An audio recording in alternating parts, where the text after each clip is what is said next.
ರತನ್ ಟಾಟಾ ಟಾಟಾ ಸಂಸ್ಥೆಯ ಸ್ಥಾಪಕನಾದ ಜಮ್ಶೆಡ್ಜಿ ಟಾಟಾರವರ ಮೊಮ್ಮಗನಾಗಿ ಮುಂಬೈನಲ್ಲಿ ರತನ್ ಟಾಟಾ ಜನಿಸ್ತಾರೆ.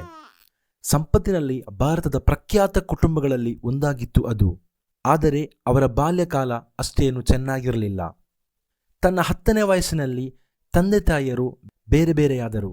ಇದರಿಂದ ರತನ್ ಟಾಟಾ ತುಂಬ ಬೇಸರದ ಕಾಲ ಕಳೆಯುವಂತಾಯಿತು. ನಂತರ ರತನ್ ಟಾಟಾರನ್ನು ಬೆಳೆಸಿದ್ದು ತನ್ನ ಅಜ್ಜಿಯಾಗಿತ್ತು. ಓರ್ವ ಆರ್ಕಿಟೆಕ್ಟ್ ಆಗಬೇಕೆನ್ನುವುದು ರತನ್ ಟಾಟಾರ ಆಸೆಯಾಗಿತ್ತು.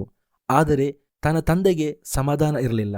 ತನ್ನ ಅಜ್ಜಿ ಮಾತ್ರವಾಗಿತ್ತು ತನ್ನ ಇಷ್ಟದ ಪರವಾಗಿದ್ದಿದ್ದು. ಹಾಗೆ ಮುಂದೆ ಆರ್ಕಿಟೆಕ್ಟ್ ಕಲಿಯಲು ಅಮೆರಿಕದ ಕಾರ್ನೆಲ್ ಯೂನಿವರ್ಸಿಟಿಗೆ ಸೇರ್ಪಡೆಗೊಳ್ತಾರೆ ಈ ರತನ್ ಟಾಟಾ. 2 ವರ್ಷಗಳ ನಂತರ ಅಂದರೆ 1959ರಲ್ಲಿ ಆರ್ಕಿಟೆಕ್ಟ್ ಬಿರುದು ಸ್ವೀಕರಿಸಿ ಅದೇ ವರ್ಷ ಕೆಲಸಕ್ಕೆ ಸೇರಿಕೊಳ್ತಾರೆ. ತನ್ನ ಮುಂದಿನ ಜೀವನ ಅಮೆರಿಕದ ಲಾಸ್ ಏಂಜಲೀಸ್ನಲ್ಲಿ ಆಗಿತ್ತು. ಮುಂದೆ ಸ್ವಂತ ಒಂದು ಕಾರು ಖರೀದಿ ಮಾಡ್ತಾರೆ. ಇದೇ ಸಮಯ ಒಬ್ಬಳು ಪ್ರೇಯಸಿ ತನ್ನ ಜೀವನಕ್ಕೆ ಒಲಿದು ಬರ್ತಾಳೆ. ಸಂತೋಷದಿಂದ ಜೀವನ ಸಾಗಿಸ್ತಾ ಇರ್ತಾರೆ. ಆದರೆ ಈ ಸಂತೋಷದ ಜೀವನ ಹೆಚ್ಚಿಗೆ ಏನು ಹೋಗಲಿಲ್ಲ. ತನ್ನ ಅಜ್ಜಿಗೆ ಉಂಟಾದ ಆರೋಗ್ಯ ಏರುಪೇರಿನಿಂದ ಭಾರತಕ್ಕೆ ಮರಳಬೇಕಾಗುತ್ತದೆ. ಭಾರತಕ್ಕೆ ಬಂದು ರೋಗ ಪೀಡಿತ ಅಜ್ಜಿಯನ್ನು ನೋಡಿದ ಮೇಲೆ ಭಾರತದಲ್ಲೇ ಇನ್ನು ಜೀವಿಸಬೇಕು ಅಂದುಕೊಳ್ತಾರೆ ಈ ಟಾಟಾ. ಇಲ್ಲಿ ತನ್ನ ಭವಿಷ್ಯದ ಹೆಂಡತಿಯನ್ನು ಭಾರತಕ್ಕೆ ಕರೆತರಲು ಮರೆಯಲಿಲ್ಲ. ಆದರೆ ಅಲ್ಲೊಂದು ಸಣ್ಣ ತೊಂದರೆ ಎದುರಾಯಿತು.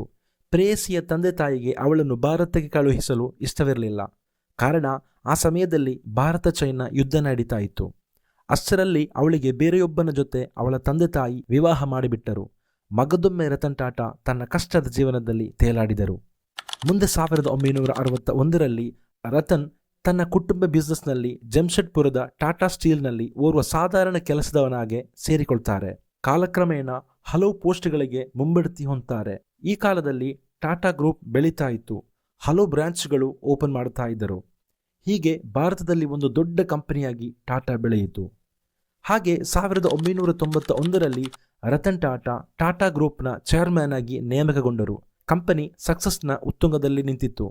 ಅದೇ ಸಮಯ ಭಾರತ ಸರ್ಕಾರ ಹೊಸ ನಿಯಮವೊಂದು ಜಾರಿಗೊಳಿಸಿತು. ಫಾರಿನ್ ಡೈರೆಕ್ಟ್ ಇನ್ವೆಸ್ಟ್ಮೆಂಟ್ ಎಂಬ ನಿಯಮ. ಅಂದರೆ ಹೊರದೇಶದವರು ಕೂಡ ಭಾರತದಲ್ಲಿ ಬಂಡವಾಳ ಹೂಡಿಕೆ ಮಾಡಬಹುದು ಎನ್ನುವ ನಿಯಮ. ಇದರಿಂದ ಅನೇಕ ಕಂಪನಿಗಳು ಭಾರತಕ್ಕೆ ಬಂದಿಳಿದವು. ಇದರಿಂದ ಟಾಟಾ ಕಂಪನಿ ಇಳಿಕೆಯಾಗತೊಡಗಿತು. ಇದಕ್ಕೆ ಕಾರಣ ವಿದೇಶಿ ಬಂಡವಾಳ ಎಂಬುದು ಚೆನ್ನಾಗಿ ತಿಳಿದಿತ್ತು ರತನ್ ಟಾಟಾರಿಗೆ. ಹೀಗೆ ಇದು ಮುಂದುವರೆದರೆ ಟಾಟಾ ಗ್ರೂಪ್ ನೆಲಕಚ್ಚುವ ಎಲ್ಲ ಸಾಧ್ಯತೆ ಇದೆ. ಹಾಗಾಗಿ ಏನಾದರೂ ಮಾಡಬೇಕು ಎಂದು ರತನ್ ಟಾಟಾರಿಗೆ ತಿಳಿಯಿತು. ಇದಕ್ಕಾಗಿ ಹಲವಿಧ ಯೋಜನೆಗಳನ್ನು ಹಾಕಿಕೊಳ್ತಾರೆ. ನಮಗೆ ಅಂತಾರಾಷ್ಟ್ರೀಯ ಕಂಪನಿ ಜೊತೆ ಪೈಪೋಟಿ ನೀಡಲು ಸಾಧ್ಯವಿಲ್ಲ. ಆದ್ದರಿಂದ ನಮ್ಮ ಭಾರತೀಯ ಕಂಪನಿಯಾದ ಈ ಟಾಟಾವನ್ನು ಅಂತಾರಾಷ್ಟ್ರೀಯ ಕಂಪನಿಯನ್ನಾಗಿ ಮಾಡುವುದೊಂದೇ ಪರಿಹಾರ ಎಂದು ಕಂಡುಕೊಳ್ತಾರೆ. ಮುಂದೆ ಹಲವು ಅಂತಾರಾಷ್ಟ್ರೀಯ ಕಂಪನಿ ಜೊತೆ ಮಾತುಕತೆ ನಡೆಸಿ ಅವರ ಜೊತೆ ಹೊಸ ಬಿಸ್ನೆಸ್ ಆರಂಭಿಸ್ತಾರೆ. ಆದರೂ ಇದರಿಂದ ಪರಿಹಾರ ಸಿಗುವುದಿಲ್ಲ ಎಂದು ರತನ್ ಅಂದುಕೊಳ್ತಾರೆ. ಮುಂದೆ 100ಕ್ಕೂ ಹೆಚ್ಚು ವಿದೇಶಿ ಕಂಪನಿಯನ್ನು ಖರೀದಿ ಮಾಡಿ ಟಾಟಾ ಕಂಪನಿಯ ಅಧೀನದಲ್ಲಿಟ್ಟುಕೊಳ್ತಾರೆ. ಹಾಗೆ ಕಂಪನಿ ಮತ್ತೆ ಅಭಿವೃದ್ಧಿ ಪಥದಲ್ಲಿ ಚಲಿಸತೊಡಗುತ್ತದೆ. ಟಾಟಾ ಮೋಟಾರ್ಸ್ನ ಅಧೀನದಲ್ಲಿ ಹಲವಾರು ವಾಹನಗಳ ಉತ್ಪಾದನೆ ಮಾಡಲಾಯಿತು. ಅವೆಲ್ಲವೂ ವಿದೇಶದಿಂದ ಬರುವ ಬಿಡಿ ಭಾಗಗಳಿಂದ ನಿರ್ಮಾಣ ಮಾಡಲಾಗುತ್ತಿತ್ತು. ಆ ಸಮಯ ರತನ್ರಿಗೆ ಹೊಸ ಒಂದು ಯೋಚನೆ ಹೊಳೆಯುತ್ತದೆ. ಯಾಕಾಗಿ ಒಂದು ವಾಹನ ಪರಿಪೂರ್ಣವಾಗಿ ಭಾರತದಲ್ಲೇ ತಯಾರಿ ಮಾಡಲಾಗಲ್ವಾ ಅಂತ. ಹಾಗೆ ತಮ್ಮ ಪಾರ್ಟ್ನರ್ಸ್ಗಳ ಜೊತೆ ಈ ವಿಷಯ ತಿಳಿಸ್ತಾರೆ. ಆದರೆ ಒಬ್ಬೊಬ್ಬರು ಒಂದೊಂದು ನೆಗೆಟಿವ್ ಉತ್ತರ ನೀಡ್ತಾರೆ. ಇದು ಅಸಾಧ್ಯ ಎಂದು ಕೂಡ ಹೇಳಿಕೊಳ್ತಾರೆ. ಆದರೆ ರತನ್ ಟಾಟಾರವರು ಇದನ್ನು ಹೀಗೆ ಬಿಡಲಿಲ್ಲ.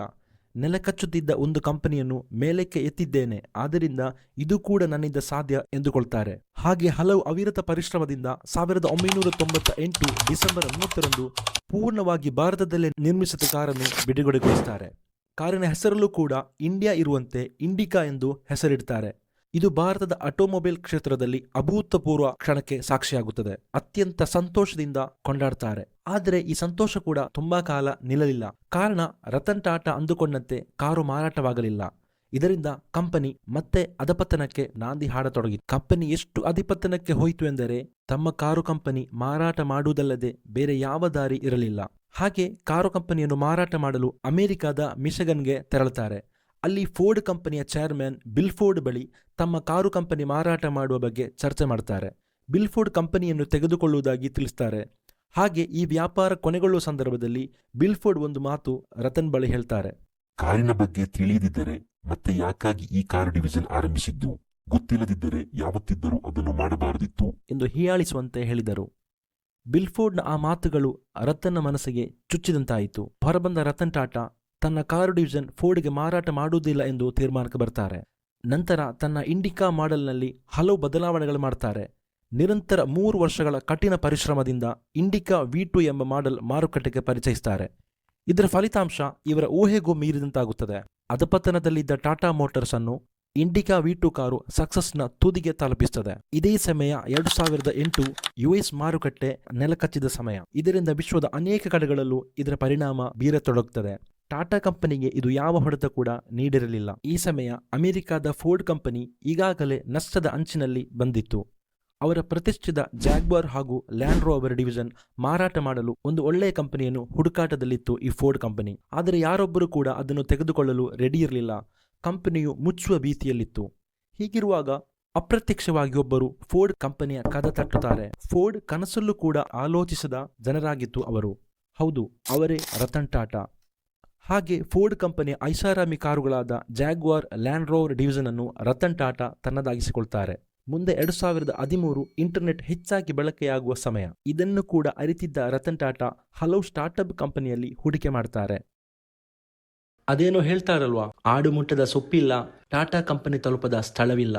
ಹಾಗೆ ಉಪ್ಪಿನಿಂದ ಹಿಡಿದು ಕರ್ಪೂರದವರೆಗೂ ಈ ಟಾಟಾ ಕಂಪನಿ ತಯಾರಿಸ್ತಿದೆ. ಉದ್ಯಮ ಕ್ಷೇತ್ರದ ಪ್ರತಿಯೊಂದು ಭಾಗಗಳಲ್ಲೂ ತನ್ನದೇ ಆದ ಛಾಪನ್ನು ಮೂಡಿಸಿದೆ ಈ ಟಾಟಾ ಕಂಪನಿ. ವಿಶ್ವದಲ್ಲೇ ಅತ್ಯಂತ ದೊಡ್ಡ ಕಂಪನಿಗಳಲ್ಲೊಂದಾಗಿ ಬೆಳೆದಿದೆ. 150ಕ್ಕಿಂತ ಹೆಚ್ಚು ದೇಶಗಳಲ್ಲಿ ತನ್ನ ಶಾಖೆಗಳಿವೆ. 7.5 ಲಕ್ಷ ಜನರು ಈ ದೈತ್ಯ ಕಂಪನಿಯಲ್ಲಿ ದುಡಿತಿದ್ದಾರೆ. ಈಗ ತಮಗೆ ಒಂದು ಸಂಶಯ ಮೂಡಬಹುದು, ಯಾಕಾಗಿ ರತನ್ ಟಾಟಾ ವಿಶ್ವದ ಅಥವಾ ಭಾರತದ ಶ್ರೀಮಂತ ಪಟ್ಟಿಯಲ್ಲಿ ಇಲ್ಲ ಎಂದು. ಅದಕ್ಕೆ ಮುಖ್ಯ ಕಾರಣ ಟಾಟಾ ಗ್ರೂಪಿನ ಲಾಭದ 66% ಹೋಗುವುದು ವಿದ್ಯಾಭ್ಯಾಸ, ಆರೋಗ್ಯ, ಕಲೆ, ಹೀಗೆ ಇದಕ್ಕಾಗಿರುವ ಚಾರಿಟಿ ಸಂಸ್ಥೆಗಳಿಗಾಗಿವೆ. ಇಲ್ಲಿಗೆ ರತನ್ ಟಾಟಾರವರ ಸ್ಫೂರ್ತಿದಾಯಕ ಸ್ಟೋರಿ ಮುಗಿಯಲಿಲ್ಲ. ಈ ವಿಡಿಯೋ ಇಷ್ಟವಾದಲ್ಲಿ ಲೈಕ್ ಮಾಡಿ, ಶೇರ್ ಮಾಡಿ, ಸಬ್ಸ್ಕ್ರೈಬ್ ಮಾಡಿ.